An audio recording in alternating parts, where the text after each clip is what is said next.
यतिको बाजा बजेपछि चाहिँ खुट्टा आफै हल्लिन्छ है गाइज। सो हे अलराइट गाइज, आज चाहिँ हामी दाजुभाइ बिहान बिहान कता हिँडेको भनेर सोचिरहनु भयो होला होइन। हामी चाहिँ यसो गाडी सिक्नको लागि हिँडेको। यहाँ ठुलबाबाले पनि कमेडी गर्दै हुनुहुन्छ होइन। यत्तिकै कमेडी गर्दा गर्दैमा हाम्रो गाडी पनि आइहाल्यो। अनि त्यसपछि हामी लाग्यौँ गाडी सिक्नलाई। मैले किन नचलाएको भनेर सोचिरहनु भयो होला। मैले चाहिँ चलाएको होइन, त्यसले मात्रै सिक्यो है। गाडी सिकेर चाहिँ हामी सिधै लाग्यौँ बिहाघरतिर है। अनि त्यहाँ रमाइलो भइरहेको थियो, बाजा साजा बजिरहेको थियो, सबैजना आफ्नै पारामा नाचिरहेको थियो। ए गर्दै होइन, ठक्क लगाएर नाचे सबैजना, रमाइलो भइरहेको थियो है।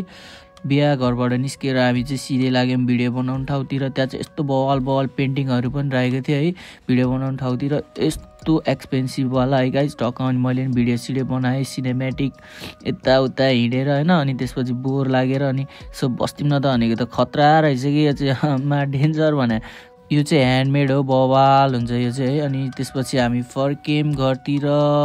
फर्किने क्रममा चाहिँ मेरो दाइको कल आयो होइन। अनि किन भनेको त, अनि मेरो आज प्रोग्राम छ नि त तिम्रै घरतिरको होटेलतिर पाममा होइन, आउन त भन्यो। अनि ल त नि भनेर हामी चाहिँ गयौँ। ओरिजिनल सङहरू भइरहेको रहेछ तिनीहरूको चाहिँ है। स्टे ट्युन गाइज आउँदैछ। अनि खाजा साजा खायौँ। आजको लागि यति नै।